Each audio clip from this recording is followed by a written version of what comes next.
Muumisarjakuva Taikurin hattu, osa 4, mamelukkikala. Eräänä kesäiltana Muumipeikko ystävineen päättää yöpyä luolassa meren rannalla. Uskaltaisitteko kuunnella erään kuulemani kauhutarinan? Jo vain! Kerro ihmeessä! Jos lupaat, että se on todella kaamea. Lupaan sen. Maailman ääressä nimittäin on talo, jossa asuu taikuri. Taikuri palaa aina kotiin mustan pantterin selässä ratsastaen, ja hänellä on rubiineja mukanaan. Niitä on koko talo täynnä. Mitä hän rubiineillaan tekee? Hän vain keräilee niitä. Se taikuri on varmaan onnellinen mies. Ei ollenkaan. Hän ei tule onnelliseksi ennen kuin on löytänyt kuningas rubiinin. Kaikkein suurimman ja kauneimman jalokiven. Tarina kertoo, että taikuri matkusti kuuhun etsimään sitä, kun hän ei löytänyt sitä maasta. Se oli hyvä tarina, Nuuska Muikkunen. Mikä siinä muka oli kaameaa? Kaameaa on se, että juttu on täyttä totta. Totta, mistä tiedät? Taidat laskea leikkiä. En. Minä näin taikurin, kun olimme Hattivattien saarella. Hän ratsasti ilman halki keskellä ukkosmyrskyä. Miksi et kertonut siitä mitään? Ei kaikesta aina pidä puhua. Hän oli muuten paljain päin, vaikka hänellä kuulemma aina on suuri musta hattu päässään. Hattu! Niin, sen täytyy olla se sama. Taikahattu tietysti, se jonka löysimme keväällä. Se varmaan putosi hänen päästään, kun hän lensi kuuhun. Toivottavasti hän ei tule hakemaan sitä. Hän saattaisi taikoa meidät kaikki. Niin, missä taikurin hattu on? Täällä Muumitalossahan se. Hemuli on unohtanut siivota vanhat kasvinsa pois. Lienee viisainta heittää ne pois. Taidan mennä jo nukkumaan, rakkaani. Minä myös. Heidän nukkuessaan taikurin hatussa alkaa tapahtua. Hemulin kasvit kasvavat. Ja kasvavat. Ja kasvavat. Varhain seuraavana aamuna Tihkusadetta, tuon näköinen taivas. Kyllä, ilma on mitä parhain. Herätys kaikille! Nyt lähdetään kalaan! Onko pakko? Onkireissulla ei koskaan tapahdu mitään. Ei aina, mutta tänään kyllä tapahtuu jotain. Ja kalojakin käy sääliksi. Minä jään tänne. Minulla on muuta puuhaa. Joitakin tunteja myöhemmin. Tämä on niin tylsää. No niin, nyt on aika nostaa siimat. Jännittävää. Ties vaikka joka koukusta löytyisi jotain. Ensimmäisessä koukussa ei ainakaan ollut kalaa. Eikä toisessa, eikä kolmannessa. Eikä 9. eikä 10:ssäkään. Mutta tuossa on.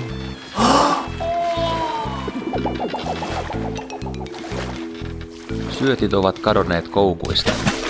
Nyt nykii. Sen täytyy olla aimo vonkale. Olisiko jättiläishauki? Mikä lie pikkuahven?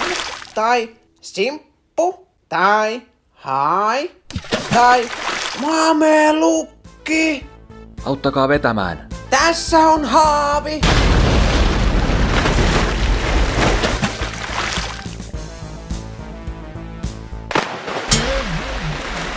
Se pääsi karkuun. Vieläkö uskot, että se oli ahven? Siima taisi olla liian heikko. Sen vahvempaa meillä ei olekaan. Mutta jos otamme kiinnitysköyden, Ja sinun linkkuveitsesi, Muikkunen. Tehdään siitä koukku. sidotaan veitsi kiinni ja avataan kaikki terät. Eiköhän kala tartu johonkin niistä. Entä mitä syötiksi? Otetaan jotain eväskorista. Pikkumyy. Jaha, tulit sittenkin mukaan. Hän on syönyt kaikki eväät. Jäimme tyhjin vatsoin. Eikä meillä ole syöttiä. Sanokaa mammalle, että omenat ja pullat olivat hyviä. Mutta pannukakuissa ei ollut kehumista.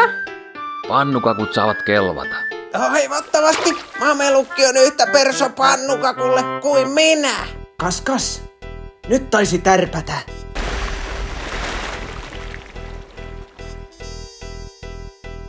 Apua! Mamelukki syö meidät! Ei syö, mutta se vetää meidät ulapalle. Eikö mamelukki väsy ollenkaan? Kannattaisi luopua leikistä ja katkaista köysi. Odota! Se ui nyt vähän hitaammin. Se alkaa väsyä. Minä soitan jahtilaulun, niin se ymmärtää, ettemme aio antaa periksi. Ja vielä tuntia myöhemmin. Nyt taitaa vauhtia loppua. Katsokaa! Mamelukki on mennyttä kalua. Pitkän merimatkan jälkeen Tuo on varmaan maailman suurin kala. Ainakin maailman suurin mamelukki. Jos sen nimisiä nyt on olemassakaan. Mutta olemmekos me eksyneet? Ei, tuolla on silta. Ja tuolla liiteri. Mutta missä muumitalo on? Se on kadonnut. Taikuri on takuulla taikonut sen jäljettömiin. Ennen se ainakin oli tuolla. Muumitalo on täällä, puiden ja kasvien takana. Kukaan ei pääse sisään, eikä kukaan pääse sieltä ulos. Kylläpäs, me menemme sisään. Tässä on taas jotain taikaa. Alkaa kyllästyttää. Kellarilukko on auki. Sisään, äkkiä ennen kuin tämäkin kasvaa umpeen. Hei, en pääse läpi. Saat sitten jäädä vahtimaan mamelukkia. Oi, tässä taisi olla ennen olohuone. Tuolla on joku. Se näkyy olevan piisamirotta. Tiedätkö, missä äiti on? Hän yrittää raivata isäsi esiin huoneestaan.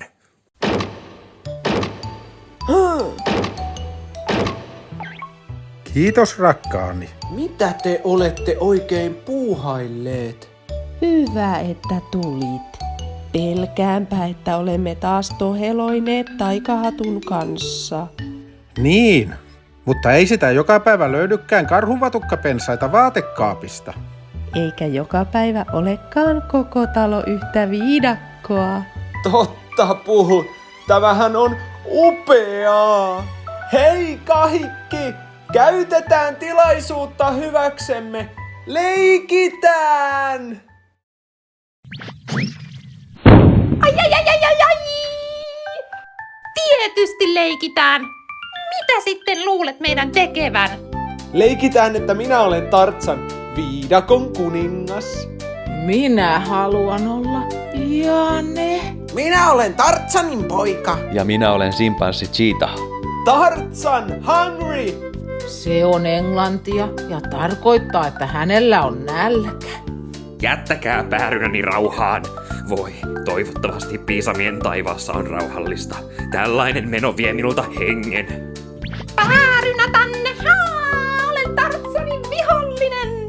illan tullen leikki jatkuu edelleen. Jane on täällä vankinani! Ei hätää, Jane. Minä tulen pelastamaan sinut.